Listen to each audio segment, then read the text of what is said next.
ये हम लोग कौन सा पेज से, पेज नंबर 254। ये हम लोग करेंगे क्वेश्चन नंबर 4। क्वेश्चन 3 तक हो चुका है, 4। चलो 4 देखो क्या है, बोला कि A4 इक्वल्स टू 2468। तो A4 that is equals to, बोल रहा है 2 4 6 और 8। तो इसका इंडेक्स मार्क कर लेते हैं एक बार इंडेक्स वाइज, ये 0 1 2 3। इसके बाद क्या बोल रहा है कि for I0 I less than equals to 1 I plus plus, just इतना देख के हमको बोला लूप कितना बार चलेगा। हाँ, दो बार, एक 0 के लिए एक 1 के लिए ट्रू होगा। अच्छा, उसके बाद क्या कर रहा है कि एस, सबसे पहले तो ये एरर आएगा क्योंकि एस डिक्लेयर्ड नहीं है।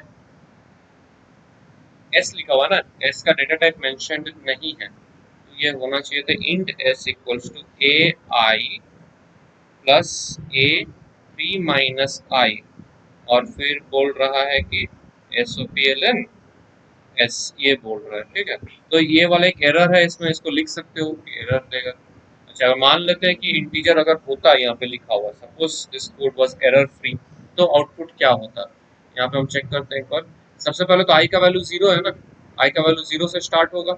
आई less than equals to 1 condition true है, अंदर आएगा, अंदर आके क्या करेगा, ए आई मतलब A0 is which one, this one. तो ये हो जाएगा 2 प्लस A3 - i। तो A3 - i का वैल्यू 0 है, तो दिस इज A3। तो A3 मतलब क्या, ये वाला विच इज 8, तो 10 हो जा रहा है, S का वैल्यू 10, तो ये सबसे पहले डिस्प्ले करेगा 10। उसके बाद आई प्लस प्लस कर देगा, तो आई का वैल्यू 1 हो जाएगा। फिर कंडीशन चेक करेगा, i less than equals to 1, condition is true, अंदर आएगा। फिर ए आई तो अभी 1 है ना, तो A1 मतलब किसको रेफर करेगा, इसको, विच इज 4 प्लस क्या कर रहे हैं, A3 - i, तो 3 - 1 विच इज A2। A2 मतलब कितना है, ये 6 है, तो 4 प्लस 6 फिर से 10 हो जाएगा। तो वो फिर से 10 को डिस्प्ले करेगा, मतलब 10 नेक्स्ट लाइन में 10, क्योंकि एलएन है, सिस्टम ऑफ इंटेलिजेंस। 10 10 तुम्हारा आंसर होना चाहिए। ठीक है, किसी को दिक्कत? इसके बाद next question which is question number 5। ठीक है, व्हाट इज ऑर्डर, बोल रहा है कि इंट एक्स इक्वल्स टू, क्या बोल रहा है देखो, 4 3 2 7 8 2 8 3 10 1 2 9। तो ये क्या बोल रहा है, ऑर्डर, ऑर्डर मतलब क्या बोलेंगे हम लोग, ये मैट्रिक्स तो पढ़े हो ना, क्या ऑर्डर होगा इसका, 4 क्रॉस 3 हो जाएगा। 4 क्रॉस 3, 4 तो रो है, 3 तो कॉलम है। अच्छा, उसके बाद है what is the value of x00, x00। अच्छा ठीक है, एक बार इसको अगर हम लोग प्लॉटिंग करेंगे मैट्रिक्स वाइज, ये इसका होगा, ये ऐसे ऐसे ऐसे ऐसे, है ना। तो इसको अगर हम प्लॉट करेंगे, ये कितना हो जाएगा, this is index 00 01 02, this is 10 11 12 20 21 22 30 31 32। अब क्या बोल रहा है कि A00 प्लस A22, तो ये 00 मतलब कौन सा है, 4 है, 4 है ना, ये वाला है देखो। A22 कौन सा है, ये वाला है, 10, तो 14 आंसर होगा मेरा। समझ में आया? क्लियर है? नहीं है बोलो की बारे देख चीज बोलते तो घरे गाछ वाला देखिस नहीं आएगा।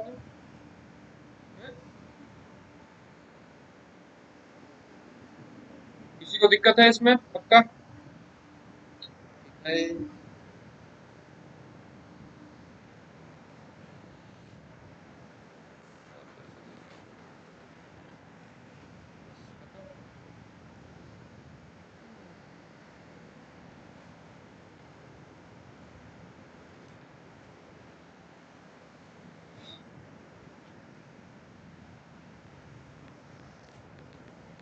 जैसे ये वाला क्वेश्चन हम लिख रहे हैं, स्क्रीन में ये बताना, बोल रहा है कि int n equals to,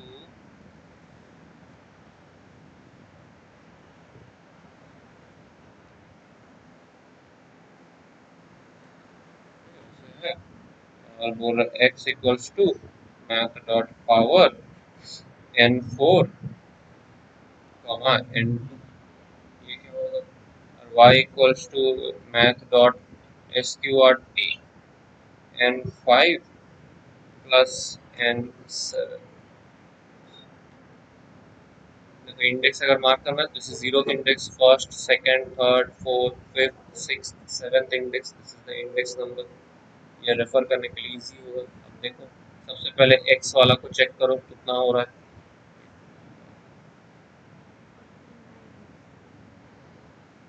N4 मैंने X4 या N4 जो भी है कितना हो गया, N4 मतलब 7 है, ये वाला 7 है, तो मैट डॉट पावर मतलब 7 टू द पावर N2 कितना है, 3 है, तो 7 टू द पावर 3। उसके बाद स्क्वायर रूट है N5 मतलब कितना है 9 प्लस N7 कितना है 16, इसका स्क्वायर रूट इस तरह से कैलकुलेट करो। ठीक है, समझ में कितना इसका कितना वैल्यू आएगा, y का कितना वैल्यू आएगा। गलत, तुम लोग बोले 5 नहीं आएगा, 5.0 आएगा। कितना बार बोलना पड़ेगा तुम लोग को ये चीज, तुम अगर 5 लिखोगे गलत है। एमसीक्यू में इस तरह से कंफ्यूज करने के लिए दे देगा, पहले ही देगा 5, फिर बी में दे देगा 6 या फिर सी में कुछ और दे देगा, डी में बोल देगा 5.0, उसी उसी इसको देख के मार्क करके आ जाओगे, गलत हो जाएगा। ठीक है, कितना याद दिखा देता हूँ। जैसे सपोज हम यहाँ पे बोलते हैं कि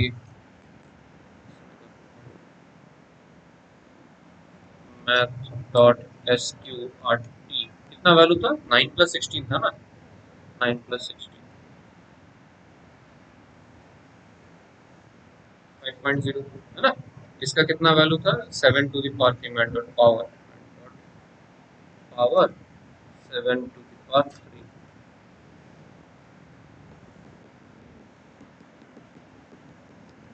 ठीक है, समझ में आया, तो इसको याद रखना। ठीक है,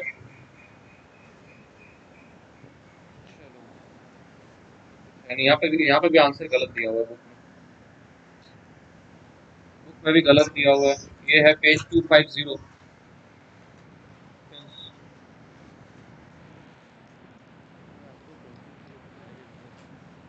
शार्पनर है किसी के पास,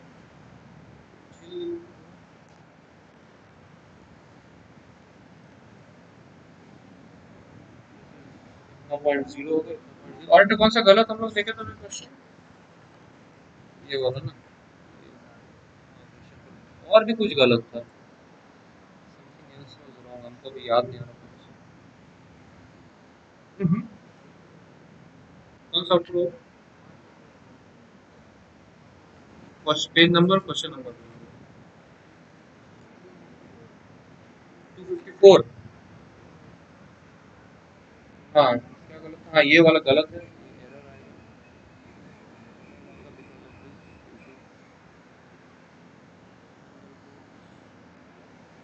कुछ था ना यहाँ पे, या एंट्रीज।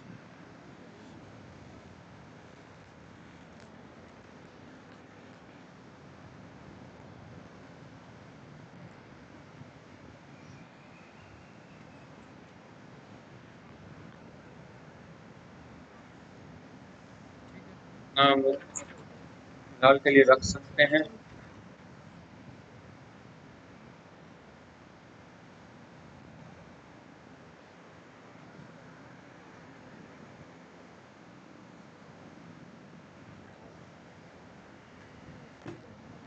अच्छा वापस चलेंगे इसमें यूडीएम में। ठीक है, बोलो कुछ दिक्कत है, और एरे से कुछ दिक्कत है। 2D एरे में ज्यादा कुछ ऐसा नहीं आता है, बस जैसे यहाँ पे क्वेश्चन देखा ना, इस तरह का क्वेश्चन दे सकेगा। और प्रोग्रामिंग हम लोग करेंगे रिवीजन टाइम, और प्रोग्रामिंग करेंगे हम, क्यों अभी नहीं कर रहे, क्योंकि इसमें ना हमको इंटीजर से जितना खेल सकते हैं खेल लिए, आगे स्ट्रिंग कैरेक्टर ये सब से काम करेंगे। तो वो स्ट्रिंग चैप्टर एक बार खत्म हो जाए, स्ट्रिंग फंक्शंस सीख लो, उसके बाद फिर दोबारा इसमें आएंगे, ताकि एरे के अंदर स्ट्रिंग वैल्यू रहेगा तो उसके साथ कैसे काम करोगे वो देखेंगे। समझ में आया, उसके बेस কি বললাম, আমরা मैक्सिमम इंटीजर दी क्वेश्चन করেছি অ্যারেতে, इंटीजर से जितना दिखाना था वो देख चुके हो। आगे हम लोग जो स्ट्रिंग कैरेक्टर ये सब से देखेंगे, बट वो पहले थोड़ा स्ट्रिंग चैप्टर करने के बाद, because in the string chapter multiple string functions है जिसका इस्तेमाल हम लोग इसमें कर सकेंगे।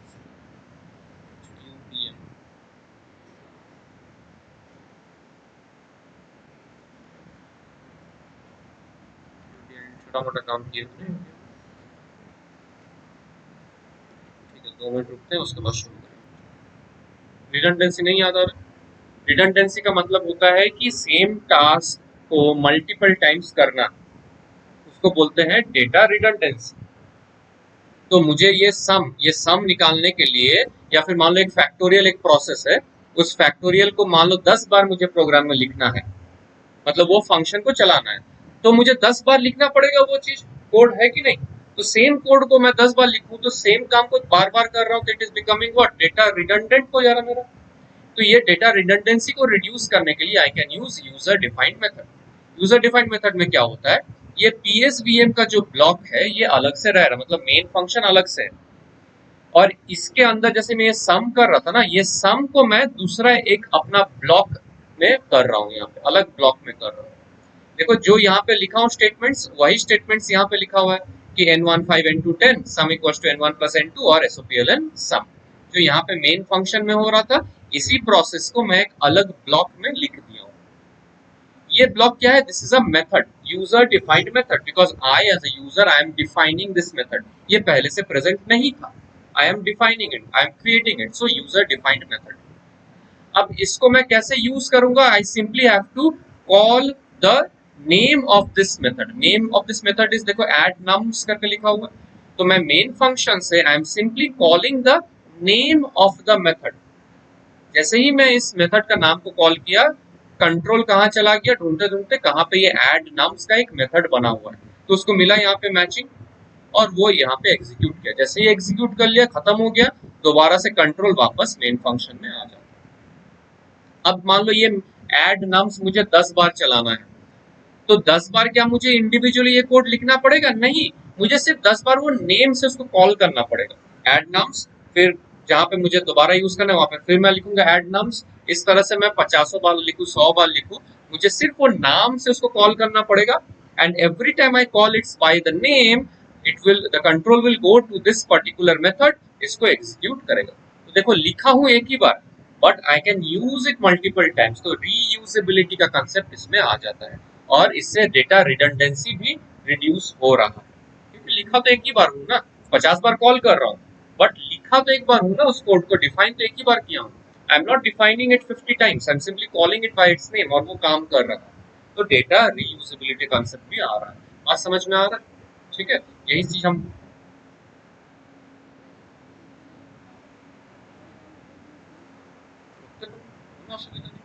লুপে কি হচ্ছে আমার সাইমালটেনিয়াসলি 10 বার কল হবে, কিন্তু যদি আমার বিভিন্ন জায়গায় দরকার 10 বার কলটা, তখন আমাকে ইন্ডিভিজুয়ালি নেমটা কল করতে হবে।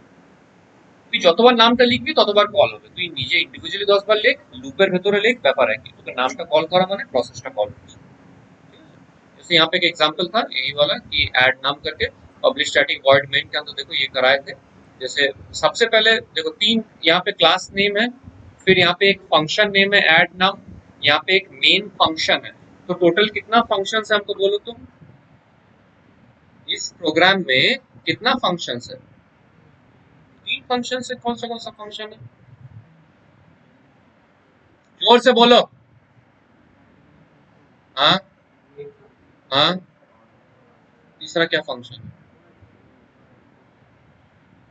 अरे भाई ये तो क्लास नेम है ना, ये फंक्शन क्यों बना रहा है इसको, लाइन नंबर 2 तो ये क्लास नेम है मेन, इसको फंक्शन क्यों बना रहे हो, फंक्शन तो ये वाला है ना, ऐड नाम फंक्शन है, और ये अभी पीएसवीएम वाला मतलब ये मेन फंक्शन दूसरा फंक्शन है। ये तो मेन इसलिए लिख रहा हूँ क्योंकि when I am using the online compiler मैं चेंज नहीं कर पाऊंगा ये नाम, तुम लोग जब लिखोगे कुछ अपना अलग से नाम लिखोगे, तो फंक्शन को क्यों बोल रहे हो, उसको दो फंक्शन है, एक है लाइन नंबर 5 में, एक है लाइन नंबर 13 में, ठीक है, दो फंक्शन। अच्छा सबसे पहले कौन सा फंक्शन में जाएगा, दो फंक्शन में से कंट्रोल कौन से में जाएगा, सबसे पहले जो ऊपर है उसमें जाएगा, सबसे पहले मेन फंक्शन में जाएगा, ठीक है सर। 50 फंक्शन अगर रहे तो भी वो सबसे पहले मेन फंक्शन से ही एग्जीक्यूशन स्टार्ट करेगा। इट्स लाइक स्कूल में एंट्री करने का 1 2 3 3 गेट है, सामने का 2 है, पीछे का 1 है, ग्राउंड वाला, बट बाय डिफॉल्ट तुम किससे एंट्री करोगे, मेन गेट से ही ना करोगे, ठीक है। तो वही चीज हो रहा है कि 50 तो फंक्शन है, but by default it will always start executing from the main function, that is the PSVM वाला मेन फंक्शन, ठीक है। अब देखो सबसे पहले जैसे यहाँ पे आया तो कंट्रोल क्या हुआ, सबसे पहले ये लाइन 14 को एग्जीक्यूट करेगा, क्या लिखा हुआ है कि system out println inside main before calling the add नाम फंक्शन, तो वो देखो inside main before calling the add नाम फंक्शन, उसके बाद कंट्रोल 14 से लाइन 15 में जाएगा, जहाँ पे ऐड नम फंक्शन को कॉल किया गया है। जैसे ही ये कॉलिंग हुआ, कहाँ चल जाएगा कंट्रोल? लाइन नंबर 5 में चला जाएगा, जहाँ पे ये ऐड नम फंक्शन डिफाइन किया हुआ है। This is the definition of the function. Definition मतलब फंक्शन में क्या हो रहा है, दैट इज डिक्लेयर, लिखा हुआ है वो स्टेटमेंट्स। यहाँ पे जो है देखो, यहाँ पे सबसे पहले क्या है, line 7 that is inside add function, वही डिस्प्ले हो रहा है, देखो इनसाइड ऐड फंक्शन। उसके बाद लाइन 8 में यहाँ पे इनिशियलाइजेशन है, लाइन 9 में इसका अरिथमेटिक ऑपरेटर यूज किया हुआ है। तो 5 + 4 9 स्टोर हो रहा है सम में, और डिस्प्ले हो रहा है सम विच इज 9। तो देखो 9 डिस्प्ले हुआ इसीलिए यहाँ पे। इसके बाद जैसे इसका तो खत्म हो गया ना ये फंक्शन, जैसे ही खत्म हो गया क्या हुआ, कंट्रोल कहाँ आ जाएगा, लाइन नंबर 16 में, जहां से कॉल हुआ था उसके बाद वाले में आ जा रहा है, लाइन नंबर 16 में। ठीक है, लाइन नंबर 16 में आके क्या हो रहा है, देखो डिस्प्ले कर रहे हैं inside main after calling the add num function. तो यहाँ पे इसलिए inside main after calling the add num function. ये है मेरा फ्लो। ठीक है, फ्लो ऑफ कंट्रोल इसी तरह से जा रहा है। बात समझ में आया, कुछ क्लियर हो रहा है? अब मान लो मैं दोबारा से यहाँ पे लाइन नंबर 16 के बाद में फिर से लिखता कि ऐड नम, तो क्या होता, वापस से यहाँ पे कंट्रोल जाता, फिर से डिस्प्ले करता है इनसाइड ऐड फंक्शन, फिर से इन दोनों का इनिशियलाइज होता है, एडिशन होता है, डिस्प्ले होता है 9, और फिर से वो इसके बाद वाली लाइन में आता है जहाँ से कॉलिंग होता है। ठीक है, क्लियर है? ये चीज यहाँ पे बोले थे क्या है, Fibonacci series of length 5 display करना है। Fibonacci series 1 2 3 4 5। ठीक है, ये जैसे फिबोनाची सीरीज डिस्प्ले किया हुआ है यहाँ पे, तो बाय डिफॉल्ट लाइन 6 से शुरू होगा इसका है। लाइन 6 में आके सबसे पहले क्या है, लाइन 7 में डिस्प्ले सीरीज का फंक्शन नेम कॉल हुआ है, जैसे ही कॉल हुआ कहाँ चल जा रहा है, लाइन नंबर, हाँ लाइन नंबर सॉरी এটা 16 होगा, 17, हाँ 16 या 17 हो जाएगा। 17 से लाइन चल जा रहा है, कंट्रोल कहाँ पे चल जाएगा, कौन सा लाइन में, 4 में जाके यहाँ पे वो अपना फैक्टोरियल वाला, सॉरी फिबोनाची सीरीज का यहाँ पे एग्जीक्यूट करेगा। जैसे ही खत्म हो जाए उसके बाद यहाँ वापस आ, यहाँ पे देखो अगर मैं इसको 2-3 बार लिखता तो इंडिविजुअली 3-4 बार, जितना बार भी लिखो उतना बार ये डिस्प्ले होता है, एज सिंपल एज। ठीक है, समझ में आया? बहुत सारा किया था, एडिशन ऑफ टू नंबर्स ये वाला। देखो इससे पहले ऐड नाम जो किए थे ये वाला, यहाँ पे क्या कर रहे थे कि ये ऐड नाम फंक्शन के अंदर ही हम वेरिएबल को इनिशियलाइज कर रहे हैं, स्टैटिक इनिशियलाइजेशन हो रहा था। अब मान लो कि मुझे वैल्यूज प्रोवाइड करना है कि कौन सा वैल्यू को ऐड करना है from the main function. Main function से मुझे वैल्यूज प्रोवाइड करना है, मैं स्टैटिक इनिशियलाइजेशन नहीं कर रहा हूँ। तो क्या कर रहा हूँ, ये देखो यहाँ पे देखो, सबसे पहले मेन फंक्शन में जाएगा, यहाँ पे के ऐड नंबर्स एक फंक्शन है जिसको कॉल कर रहा है, और इसके साथ दो पैरामीटर भी पास कर रहा है विच इज 10,5। जैसे ही पैरामीटर पास हो रहा है तो क्या होगा, सबसे पहले ये ऐड नंबर्स फंक्शन को ढूंढेगा, कहाँ पे मिलेगा, कौन सा लाइन में, 4 में मिला। और इसके साथ साथ देखो यहाँ पे पैरामीटर एक्सेप्ट हुआ है ना, दो int num1 int num2 n1 n2। तो 10 which is the first parameter, ये चला जाएगा यहाँ पे पहले वाले में which is n1। 5 being the second parameter चला जाएगा सेकंड में। तो जिस ऑर्डर में पास हुआ है उसी ऑर्डर में यहाँ पे इनिशियलाइज हो रहा है। बात समझ में आ रहा है? यहाँ पे अगर 5 और 10 लिखता, 5,10, तो n1 में 5 जाता, n2 में 10 जाता। अभी फिलहाल n1 में 10 जा रहा है और n2 में 5 जा रहा है। फिर सम equals to n1 plus n2, मतलब 10 + 5 15, और इसको डिस्प्ले कर रहा है सम। तो यहाँ पे देखो सम ऑफ टू नंबर्स इज 15। अब जैसे यहाँ पे लाइन नंबर 11 में मैं ऐड नंबर्स 10,5 लिया हूँ, मैं यहाँ पे क्या कर सकता कि यहाँ पे स्कैनर क्लास यूज करके मैं बोलता कि एंटर टू नंबर्स, उसको मैं डिस्प्ले लेता num1 = sc.nextInt, num2 = sc.nextInt। फिर मैं क्या करता ऐड नंबर्स में num1, num2, मैं उस तरह से वेरिएबल्स पास कर देता। जब मैं वेरिएबल्स पास करता तो वेरिएबल्स का जो वैल्यू है वो चला जाता n1 और n2। बात समझ में आया, कुछ नहीं समझ में आया? इसको हम इस तरह से भी लिख सकते थे।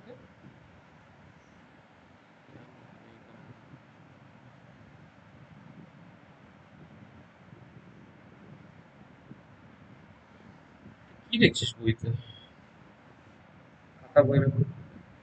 देखो इसमें मैं क्या बोल रहा हूँ कि ये वाला स्टेटमेंट नहीं लिख के मैं मेन फंक्शन तो यहाँ पे वही इंपोर्ट जावा करके लिख लेता, यहाँ पे इंपोर्ट जावा करके, और यहाँ पे मैं स्कैनर एससी करके यहाँ पे लिख लेता। फिर मैं डिस्प्ले करता इनपुट 2 नंबर्स, फिर मैं उसका इनपुट लेता कि int num1 equals to sc.nextInt, int num2 equals to sc.nextInt, दोनों नंबर आ जाते। इसके बाद मैं क्या करता कि मैं कॉल करता ऐड नंबर्स और मैं पास करता num1 num2। इससे क्या होता है, सपोज num1 मेरा यूजर इनपुट कर रहा है कि 20 और सपोज num2 यूजर इनपुट कर रहा है 30। तो जब मैं num1 num2 कर रहा हूं तो num1 का जो वैल्यू है कितना है 20, ये 20 पास हो रहा है किसमें n1 में, तो n1 में 20 आ जा रहा है। और num2 का जो वैल्यू है दैट इज हाउ मच 30, ये 30 पास हो रहा है किसमें n2 में विच इज 30। इस तरह से हम पास कर सकते हैं। समझ में आया? अब जब n1 प्लस n2 करेगा तो कितना होगा 20 प्लस 30 हो जाएगा, तो ये 50 डिस्प्ले करेगा। क्लियर है? समझ में आया? तो इस तरह से हम स्टैटिकली इनिशियलाइज नहीं करके हम डायनामिकली भी इस तरह से इनिशियलाइज कर सकते हैं यूजर से इनपुट लेकर। जैसे ये फिबोनाची सीरीज वाला, इसमें जैसे फिक्स्ड लेंथ का डिस्प्ले हो रहा है ना, मे बी मैं यहाँ पे मैं क्या कर सकता था,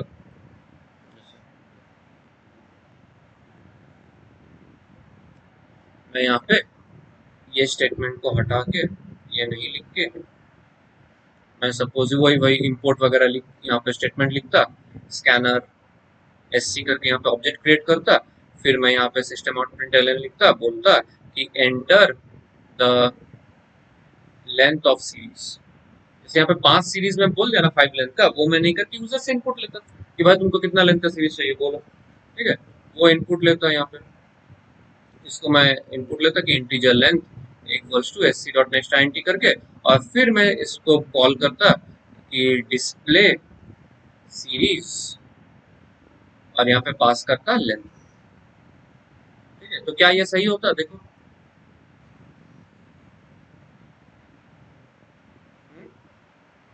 देखो जब मैं डिस्प्ले सीरीज कॉल कर रहा हूँ और मैं इसमें एक पैरामीटर दे रहा हूँ, पैरामीटर सपोज यहाँ पे लेंथ है 10, सपोज जो यूजर इनपुट किया, तो लेंथ का वैल्यू 10 आ गया, तो यहाँ पे बेसिकली 10 पैरामीटर पास, पैरामीटर मतलब जो वैल्यू इसके साथ कंडीशन जो पास हो रहा है, ठीक है।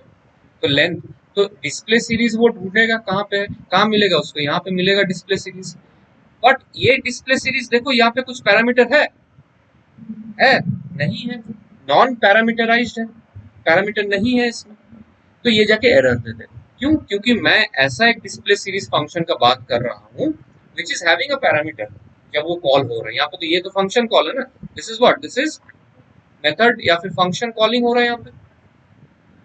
बट जब ये फंक्शन का मैचिंग नेम मिला, बट यहाँ पे क्या मिल रहा है कि भाई ये तो एम्प्टी पैरामीटर लिस्ट है, पैरामीटर है ही नहीं इसमें, एक्सेप्ट कर लेते। इट्स लाइक मैं यहाँ पे बॉल फेंक रहा हूँ और तुम्हारा हाथ बंधा हुआ, तुम कैच कैसे पकड़ो, वो सीन हो जाएगा। तो ये जो वैल्यू यहाँ पे जा रहा है, ये पैरामीटर जब जा रहा है, इसको एक्सेप्ट करने के लिए इसको पैरामीटर यहाँ पे होना चाहिए कुछ। तो क्या होगा यहाँ पे, मैं यहाँ पे कुछ लिख दूंगा कि इंटीजर एल करके, ठीक है, तभी तो होगा ना ये चीज, ये यहाँ पे ऐसा नहीं होगा, यहाँ पे हो जाएगा इंट एल, मतलब display series bracket open int L, तभी तो ये value which is being passed यहाँ पे एक्सेप्ट हो रहा है। जैसे यहाँ पे लेंथ 10 पास हो, यहाँ पे तो लेंथ 10 एक्सेप्ट होगा ना तब जाके, नहीं तो कैसे होगा? समझ में आया बात? ठीक है। अब इसी लेंथ के ऊपर बेस करके यहाँ पे जैसे मैं आई लेस देन 5 किया हूँ, आई लेस देन क्या हो जाता है यहाँ पे लेंथ हो जाता है, लेस देन इक्वल टू, बस उसके बाद नॉर्मल जो काम हो रहा है वही होता है। बात समझ में आया? समझ में आया ना क्या हो रहा है? जब मैं यहाँ से वैल्यू पास कर रहा हूँ ड्यूरिंग द मेथड कॉल, उस वैल्यू को एक्सेप्ट करने के लिए मेथड डेफिनेशन में उतना पैरामीटर तो होना चाहिए ना।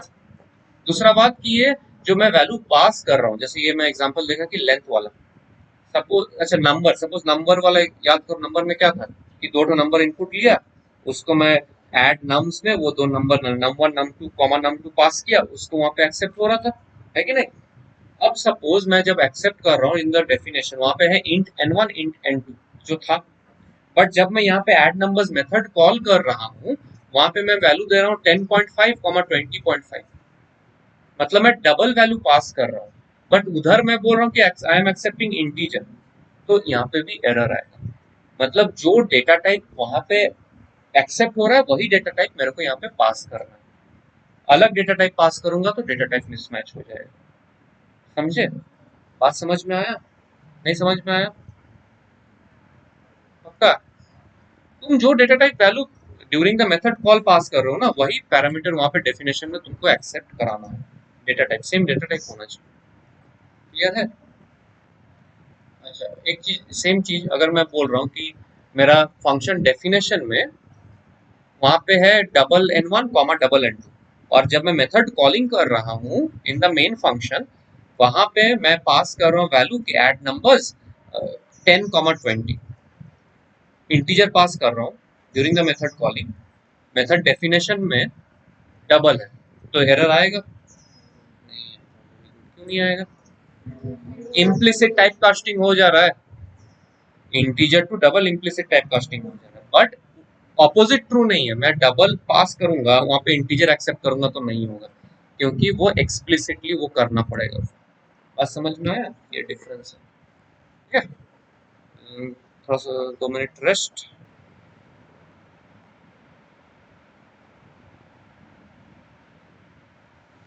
क्वेश्चन क्या था? 2 नंबर इनपुट लेना है मेन फंक्शन में और फिर एक यूडीएम से उसमें प्रोडक्ट को कैलकुलेट करना है और डिस्प्ले भी करना है विद इन द यूडीएम। इसको कैसे करेंगे? सबसे पहले तो इनपुट क्या करेंगे, जावा डॉट यूटिल डॉट स्कैनर कर लेंगे, इतना कर लोगे। उसके बाद क्या करना है, पब्लिक क्लास, एक सुटेबल क्लास नेम दे दोगे अपने हिसाब से। इसके अंदर हम क्या लिखेंगे, फंक्शन को लिखेंगे। तो public static void function name calculate product. इसके अंदर 2 नंबर्स एक्सेप्ट करना है कि int num1 comma int num2, ABCD नहीं बिना है। इसके अंदर फिर हम क्या करेंगे, ये क्या है, this is what, this is the function definition. इसके अंदर हम लिखेंगे कि कैलकुलेटिंग प्रोडक्ट।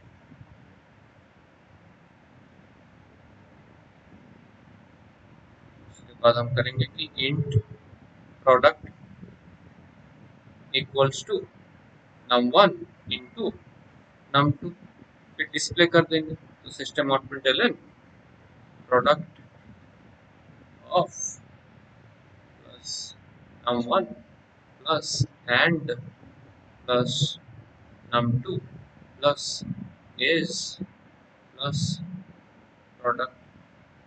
इतना समझ में आया? ये खत्म। तो ये जो मेरा बना, ये इस मेथड का ब्लॉक हो गया। इसके बाद क्या करना है, मेन फंक्शन लिखना है। तो यहाँ पे लिखूंगा मैं डिफाइनिंग द मेन फंक्शन करके लिखोगे। तो यहाँ पे तुम लिखोगे public static void main string answer का लिख लोगे। इसके अंदर ऑब्जेक्ट क्रिएट करोगे स्कैनर का, तो scanner SC equals to new scanner करके लिख लोगे। इसके बाद एक प्रॉम्प्ट डालोगे, एंटर 2 नंबर्स या फिर इंटीजर नंबर्स करके बोल सकते हो। इसको तुम एक्सेप्ट करोगे कि maybe num1 equals to sc dot next int, तो उसके बाद num2 equals to sc dot next int, इस तरह से, है ना। इसके बाद क्या करना है, method calling, method calling to calculate product of num1 and num2। तो मेथड कॉलिंग करूंगा, क्या कैसे करूंगा, सिंपली मेथड का नाम लिखूंगा कैलकुलेट प्रोडक्ट। इसके अंदर ये 2 वैल्यूज को पास करूंगा which is num1 and num2। इसके बाद मैं ये मेन फंक्शन का ब्लॉक क्लोज किया और ये ओवरऑल क्लास का क्लोज किया, बस काम खत्म मेरा इसी में। ठीक है, ऑब्जर्व करो एक चीज कि इधर जब तुम मेथड कॉलिंग कर रहे हो तो सिर्फ वेरिएबल का नाम पास कर रहे हो। जब तुम फंक्शन डेफिनेशन में हो तब क्या कर रहे हो, डेटा टाइप और फंक्शन नेम कॉमा फिर से डेटा टाइप फिर से function sorry method variable name. ठीक है, क्यों इस तरह से कि सपोज मेरा यहाँ पे अगर कॉल होता है, यहाँ पे जब मैं मेथड कॉलिंग कर रहा हूँ तो सपोज मैं एक वैल्यू पास करता ऐसे ही रहता कि प्रोडक्ट, यहाँ पे मैं 5 और यहाँ पे 10.5, तो ये क्या हो रहा है, this is an integer number which is being passed. This is a double number, floating point number है ना। तो इन दैट केस मेरा ये डेफिनेशन में मेरा कुछ इस तरह से होता ना कि इंट num1 होता कॉमा डबल num2 होता। बात समझ में आ रहा? तो चेंज हो जाता। इसीलिए वेरिएबल से पहले उसका डेटा टाइप मेंशन कर रहे हैं ड्यूरिंग द फंक्शन डेफिनेशन। यही चीज अगर इनिशियलाइजेशन में होता तो हम नहीं लिखते। इनिशियलाइजेशन में कैसे लिखते हैं कि इंट एक बार लिख दिया तो num1 कॉमा num2 करके लिख सकते हैं, बट दैट इज डिफरेंट। ये कोई भी बॉडी के अंदर जो इनिशियलाइजेशन होता है वो तो मैं नहीं कर रहा हूँ ना। मैं यहाँ पे कोई इनिशियलाइजेशन नहीं कर रहा हूँ, मैं तो मेथड का पैरामीटर पास कर रहा हूँ, तो उसको इस तरह से individually with the data type pass करना पड़ेगा। और यहाँ पे जो मैं वैल्यूज को पास कर रहा हूँ, जैसे पहले भी बोला, उसको यहाँ पे पैरामीटर में लिखना पड़ेगा ना। तुम लोग क्या कर रहे हो कोई कोई की सिंपली यहाँ पे एक्सेप्ट किए ये दो चीज, फिर लिखे हो calculate product bracket open close, कुछ वैल्यू ही पास नहीं की। फिर यहाँ पर भी वही चीज की कुछ वैल्यू एक्सेप्ट ही नहीं की, तो कैसे उस पर काम होगा? समझ में आ रहा बात कुछ? जैसे यहाँ पे अगर मान लो कि इनपुट आया num1 में, सपोज यूजर इनपुट कर रहा है 30, num2 में यूजर इनपुट कर रहा है 2, तो num1 में 30 और num2 में 2 आ रहा है, तो यही वैल्यू num1 और num2 का वैल्यू दैट इज 30 वाला चला जा रहा कैसे, यहाँ पे चला जाएगा, तो यहाँ पे आ जाएगा 30, और ये 2 वैल्यू जो है ये 2 वैल्यू चल जाएगा इसमें, तो इसमें आ जाएगा कितना 2। अब यही num1 मतलब 30 इंटू 2 मतलब कि 60 इसमें आ जाएगा। यही चीज 60 यहाँ पे डिस्प्ले होगा कि प्रोडक्ट ऑफ 30 एंड 20 इज 60। इस तरह से समझ में आ रहा बात? ठीक है, क्लियर है? बस इतना सा करना था और कुछ था नहीं इसमें। इससे ऐसा गलत है दोबारा लिखो, जिसका नहीं है आप बोलो। आऊंगा उसमें, आऊंगा आऊंगा। तुम जो बोल रहे हो मेथड ओवरलोडिंग का बात कर रहे हो, आऊंगा। ये समझ में आया? जिसका गलत है दोबारा लिखो, जिसका गलत है दोबारा से लिखो, जिसका गलत नहीं है वो लोग इनपुट आउटपुट बना लो। नहीं लिखो ना, हाँ। नहीं तो भूल लिखे, थर्ड ब्रैकेट लिखो जी, पूरा एक बार लिख, पूरा लिखो, जिसका गलत है पूरा लिखो फिर से। है আরে বাবু, এটা যেটা লিখছি এটা কোথায়? এটা তো আমার মেইন ব্লকে পিএসভিএম এর ভেতরে। এইটা যেটা আমি ফাংশনটা লিখছি এটা তো আলাদা, দুটো ব্লক আলাদা আলাদা, দুটো জিনিস আলাদা আলাদা, দেখ। अच्छा, और एक चीज यहाँ पे जैसे मैं लिखा हूँ, यहाँ पे जैसे num1 num2 पास कर रहा हूँ ना, और सपोज यहाँ पे num1 num2 नहीं करके n1 n2 करता, तो उससे कोई फर्क नहीं पड़ता। नाम से फर्क नहीं पड़ेगा, डेटा टाइप से फर्क पड़ेगा। उससे मेरे चीज जिनका गलत है पूरा का पूरा कोड फिर से लिखो, जिनका गलत नहीं है वो लोग वेरिएबल डिस्क्रिप्शन इनपुट आउटपुट सब कुछ लिखो না। এবি লিখবি না, এটা ছোটবেলা থেকে শুনে আসছিস রে বাবা, এবি লিখবি না, প্রপার ভেরিয়েবল নেম লিখতে হবে। এই শ্রাব্যা, শ্রাব্যা, এদিকে ঘোর তো, এদিকটা আরো দূরে দূরে দূরে থেকে দূরে, চুম্বকের মতো চিটিস না, একদম এদিকটা কোনাটায় আয়। আয়, আয়, একদম এই কোনায়, আরো কোনায় কোনায় আরো কোনায়, বোতলটা দিয়ে ঠেল, আর একটু কোনায় কোনায় কোনায়। তবে একটা কোড লিখতো, দুটো নাম্বার ইনপুট করে ওদের মধ্যে দুটো জিনিস করতে হবে, একটা হচ্ছে পজিটিভ ডিফারেন্স বের করতে হবে, আর একটা হচ্ছে डिवाइड करते हैं। समझ में आया कुछ? पॉजिटिव डिफरेंस कैसे निकालो? पॉजिटिव डिफरेंस मतलब क्या? जैसे तुम अगर 2 - 3 करोगे तो -1 आएगा ना, मुझे वो नहीं चाहिए। कैसे करोगे?